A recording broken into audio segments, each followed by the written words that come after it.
যশোর জেলার অভয়নগর উপজেলার দহর মশিয়াটি এলাকায় গত ২২শে মে নোয়াপাড়া পৌর কৃষক দলের সভাপতি তরিকুল ইসলাম এর হত্যার ঘটনা ঘটে।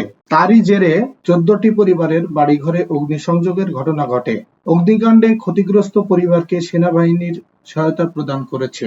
আজ ১৫ই জুলাই যশোর জেলার সেনাবাহিনীর জেওসি এবং এরিয়া কমান্ডার যশোর এরিয়া আনুষ্ঠানিকভাবে ক্ষতিগ্রস্ত পরিবারের মাঝে এই সহায়তা হস্তান্তর করেন।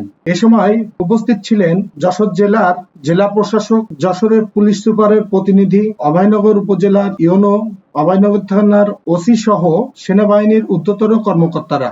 এ সময় ক্ষতিগ্রস্তদের মাঝে তাদের ক্ষতিগ্রস্ত বাড়িঘর মেরামত, পুনর্নির্মাণ ও প্রয়োজনীয় আসবাবপত্র প্রদান করা হয়। সেই সাথে প্রতিটি পরিবারের কাছে নগদ অর্থ দেওয়া হয়েছে।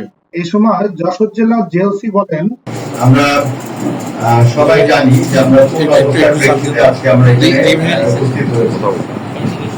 আপনারা সবাই জানেন যে গত ২২শে মে এই এলাকায় এই যে জহর মুশিয়াটি গ্রামে একটা হত্যাকাণ্ড সংঘটিত হয়, যার প্রেক্ষিতে দুষ্কৃতিকারী যারা ছিল তারা আশেপাশে প্রায় ১৮টি বাড়ি জ্বালিয়ে দেয়, ভেঙে ফেলে এবং ক্ষতিগ্রস্ত করে।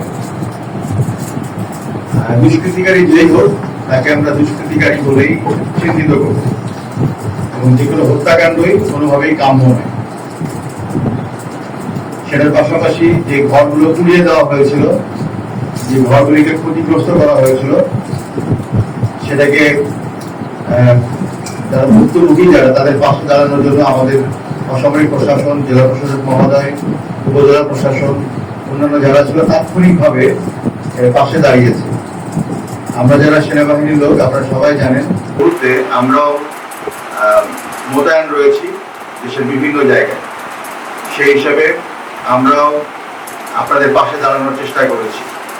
বিশেষ করে আমাদের সেনা সদর এবং আমাদের মাননীয় সেনাবাহিনী প্রধান এই ঘটনা জানবার পরে তাৎক্ষণিকভাবে আমাকে নির্দেশ দিয়েছিল যে সর্বতোভাবে আপনাদের সাহায্য, সহযোগিতা এবং নিরাপত্তার জন্য, আপনাদের পাশে দাঁড়ানোর জন্য সিভিল প্রশাসনের পাশাপাশি আমাকে নির্দেশ দেওয়া হয়েছিল যেন আমরা সর্বতোভাবে একসাথে কাজ করি।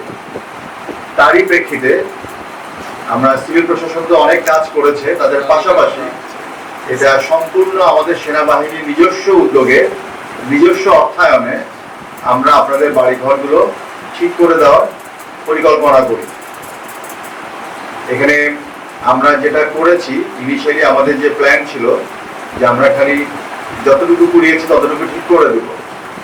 পরবর্তীতে আমি যখন সরেজমিনে এসে দেখি আরো কিছু মনে হয়েছে যে আমার কাছে যে আরো কিছু কাজ করলে আপনাদের অবস্থানটা ভালো হবে, থাকাটা ভালো হবে।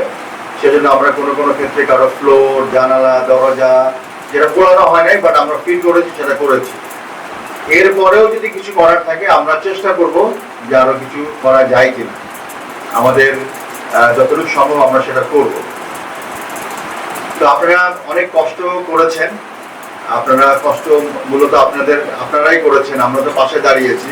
আপনাদের এই কষ্টের আমি কোনো তুলনা করব না, বাট আপনাদের কষ্টের সাথে আপনাদের যে সাফারিং যেটা হয়েছে তার সাথে আমরা সহমর্মী, আপনাদের সাথে আছি।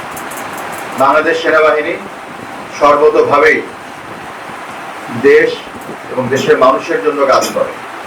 সকল ভালো কাজের জন্য সেনাবাহিনী সর্বদাই প্রস্তুত এবং সর্বদাই কাজ করে যাবে। সিভিল প্রশাসনের সাথে কাঁধে কাঁধ মিলিয়ে কাজ করবে, এটার জন্য আমরা প্রতিজ্ঞাবদ্ধ। ভবিষ্যতে আমি কখনোই আশা করি না যে এরকম কোনো ঘটনা ঘটবে, বা যদি কেউ করার চেষ্টা করে বা কেউ যদি নিরাপত্তা বিঘ্নিত করতে চায়, মানুষের ক্ষতি করতে চায়, তাকে আমরা দৃঢ়ভাবে এবং শক্তভাবে সেটাকে প্রতিহত করব এবং দুষ্কৃতিকারী যেই হোক তাকে আমরা যেটা করণীয় সেটা তার জন্য করব। আমরা কোনোভাবেই ভাবেই আশা করি না যে এই দেশের কোনো একটা গোষ্ঠী বা মানুষকে কেউ নির্যাতন করবে বা কেউ ক্ষতি করার চেষ্টা করবে। আমরা সবাই একই দেশের নাগরিক, আমরা সবার সমান অধিকার এদেশের নিরাপত্তার সাথে নিরাপদে বসবাস করার, এবং আমাদের সরকার, আমাদের সেনাবাহিনী, আমরা যারা আছি, আমরা আপনাদের খেদমতের জন্য, আপনাদের নিরাপত্তার জন্য, আপনাদেরকে সার্ভ করার জন্য আছি। তো আপনারা হচ্ছেন এই দেশের মূল চালিকা শক্তি। আপনাদের জন্য কাজ করতে পারে আমরাও আনন্দিত, আপনাদের পাশে থাকতে পারলে আমরাও সবসময় গর্ববোধ করি। বাংলাদেশ সেনাবাহিনীর পক্ষ থেকে আমি বলবো যে আমরা সকল ভালো কাজের সাথে থাকতে চাই। আপনাদের এখনকার যে বর্তমান পরিস্থিতি, সেই পরিস্থিতিতে আপনাদের নিরাপত্তা নিশ্চিত করাই আমাদের একমাত্র কাজ, যেটা আমরা শত লিমিটেশন বা সীমাবদ্ধতার মধ্যেও আমরা করে যাওয়ার চেষ্টা করছি এবং এটা অব্যাহত থাকবে। যশোর জেলার ডিসি বলেন, বাংলাদেশ আসলে সুন্দর একটা দেশ, সব রকমের বৈচিত্র্য এখানে আছে।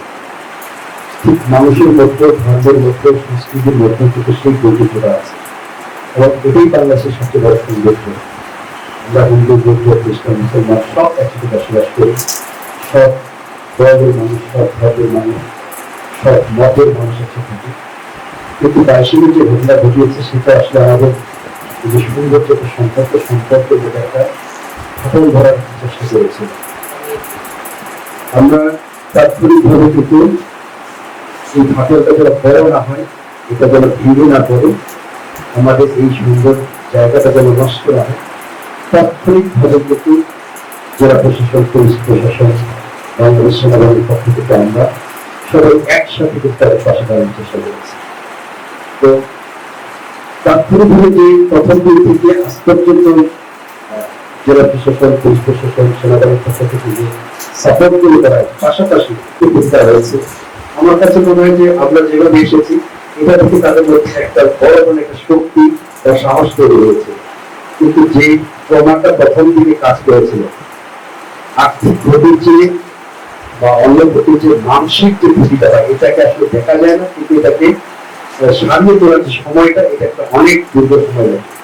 তাদের যে সময়টা, যে ক্ষতিটা হচ্ছে, মানসিক ক্ষতির যে প্রমাণটা হচ্ছে, এটা হয়তো তারা নির্ধারণ করেছে, কিন্তু পরিপূর্ণভাবে যে আস্থা এবং বিশ্বাস, এটা তখনই এটা প্রতিষ্ঠিত হবে যদি এরকম ঘটনার আর যারা পুনরাবৃত্তি না হয়। অগ্নিকাণ্ডে ক্ষতিগ্রস্ত পরিবারকে সেনাবাহিনীর সহায়তা প্রদান অনুষ্ঠান শেষে হস্তান্তরকৃত বসতঘর পরিদর্শন করা হয় ও তাদের সার্বিক খোঁজখবর নেন যশোর জেলার জেওসি। সত্যের সন্ধানে দক্ষিণ বাংলা।